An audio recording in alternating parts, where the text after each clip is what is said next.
Hey guys, welcome to JReviews. I am Iceman, and the game covered today is World of Xeen. World of Xeen is the combination of Might and Magic 4 Clouds of Xeen, which was released in 1992, and Might and Magic 5 Dark Side of Xeen, which was released in 1993. Both were developed and published by New World Computing.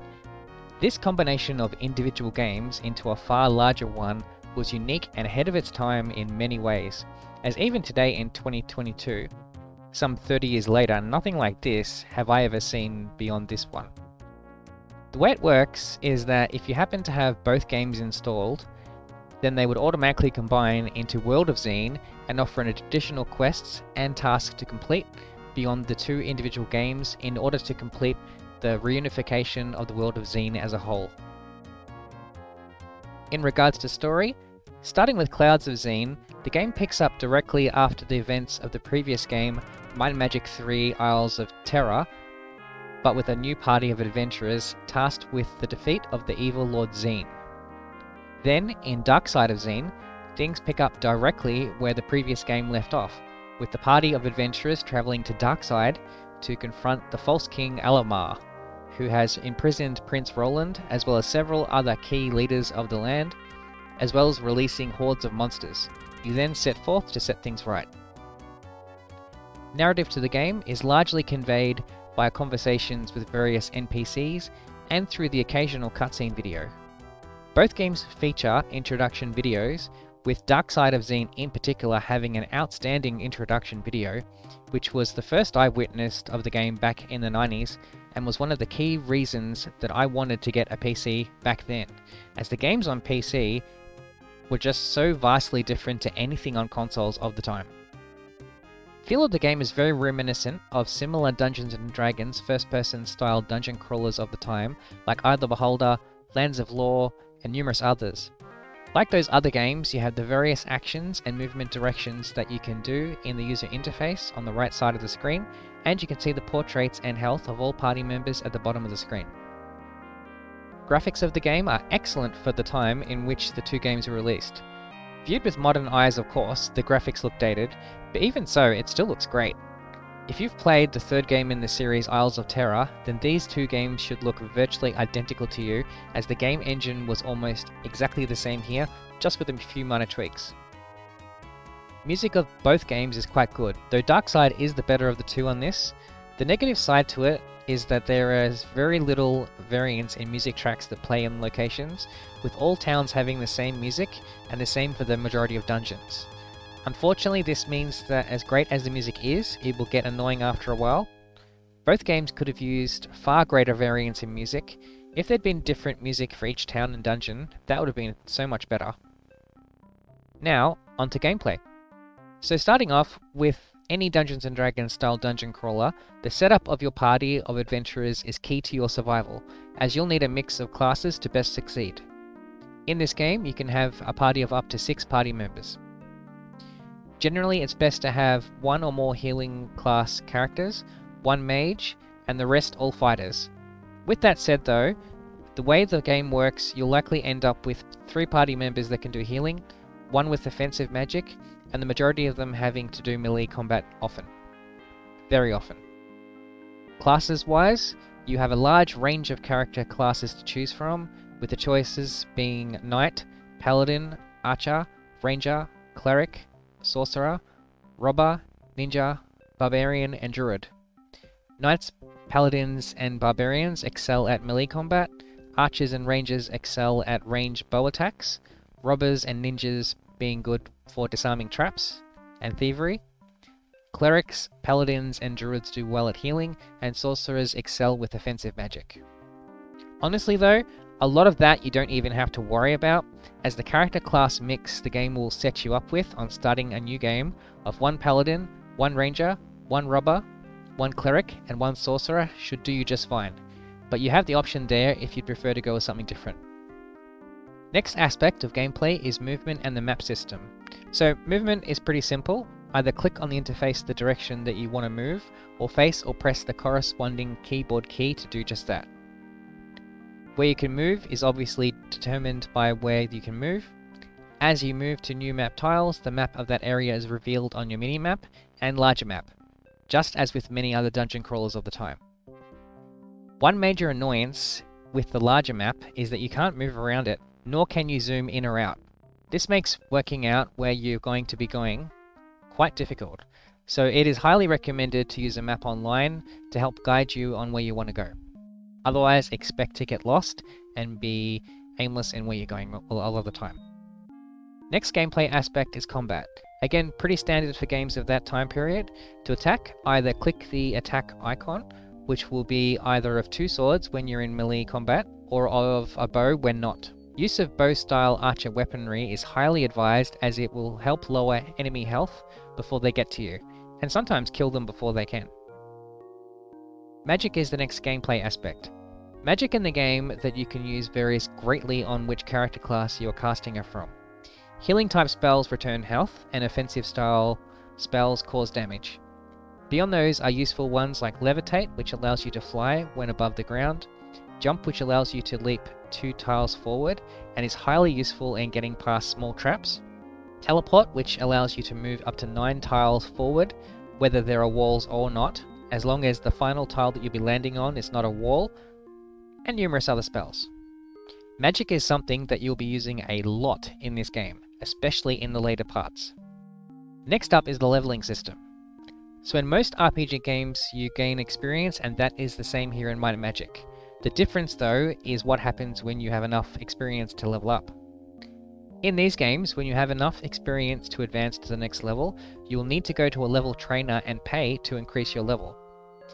Early on in the game, this is quite cheap and an essential thing to do to advance, but in the later parts of the game will become very expensive and detrimental to your overall funds. I have to say that whilst sure this is a unique gameplay aspect, it is very annoying in this game in particular, especially in the uniting of the worlds parts. My recommendation is to get yourself no higher than level 70 via level trainers and not pay for any more after that, as you won't need it. There'll be plenty of alternate ways to advance party member levels by that point in time. Skills is the next gameplay aspect and is a very important one. As you progress through the game, you'll find skills available for purchase or acquisition from NPCs and from books in key locations. These skills vary from mountain climbing, which allows you to pass through mountains which otherwise would be impassable, swimming, which allows walking on water, and many more. Getting as much of these skills as you can and finding where you can get those skills is an important part of the game if you want to succeed in the long term. Next up is equipment and character stats.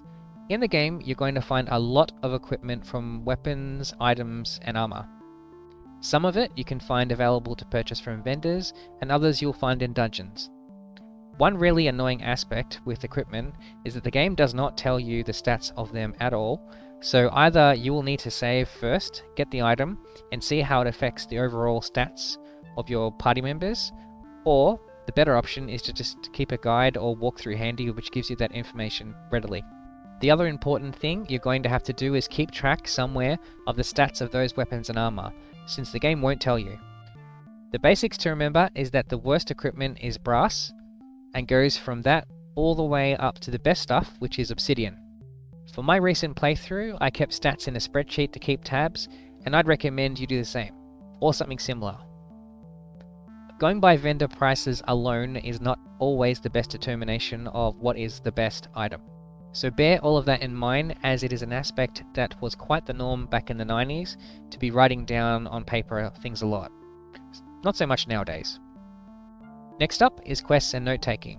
As you speak to NPCs and travel, you'll at points be given key information. That information is often, but not always, stored in the auto notes section of your quest log. Similarly, any quests given to you are stored in the quest section. Of note though, that just as with equipment stats, the game will not always note down all key information told to you, so be sure to note down key things to save yourself the annoyance of having to go back to check it again later. Enemies is the next gameplay aspect. Just as with many games of this type, enemies often begin several tiles away from you and move each turn to get within melee range. One very important thing to take note of, however, is that enemies in this game do not respawn. So once you clear an area, that's it.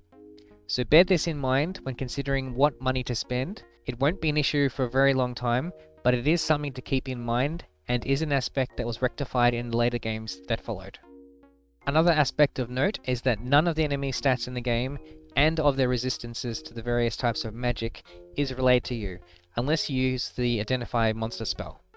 So again, either note down the stats you find on enemies or look it up online so that you can best take on some of the more harder enemies of the game, which have very specific resistances to magic and physical attacks.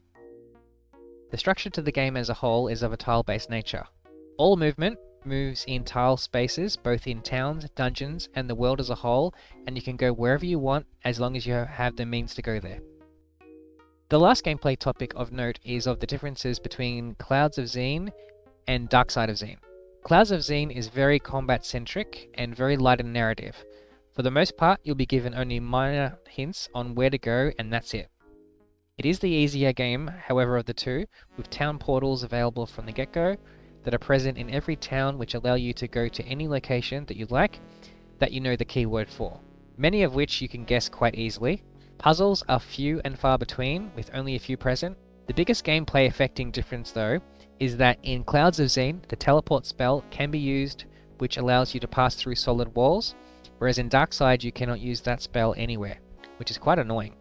Darkside, in comparison to Clouds, features very difficult battles very early on, and even with the advantage of playing through Clouds of Xeen first, only helps you so far, so be warned of this. Though it does get easier as you level up and get better gear and spells. Puzzles in Darkside are of particular note, as there is some excellent ones in this game, all of which require you to note things down, and all of them are types of puzzles that were very common back then, but which you would practically never see in games anymore. Like say having to take a letter from a series of words, put them together to get a password, or deciphering a phrase from a series of numbers, and so much more. This game in particular excels in the puzzle department, and I miss puzzles like these in modern games which you just never see them in anymore. On a side note, considering just how similar Might and Magic 4 and 5 are to the third game, Isles of Terror, it is a shame that New World Computing did not go the extra step, and combine that game with this one as well, for even greater amounts of shared content. Not a major deal or anything, but as a fan of the franchise as a whole, this would have made Worlds of Xeen so much better.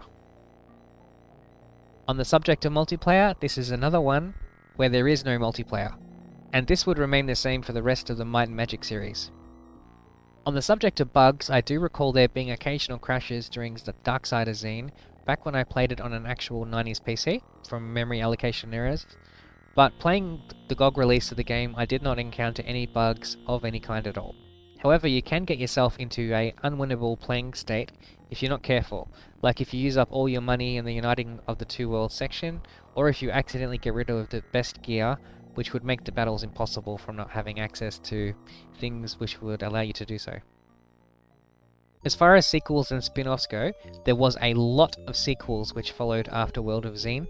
In the main series of the franchise, the games transitioned to 3D, following this one with 4 sequels over the next 9 years, and then much later on followed by the final entry in the main series, Might and Magic 10, in 2014.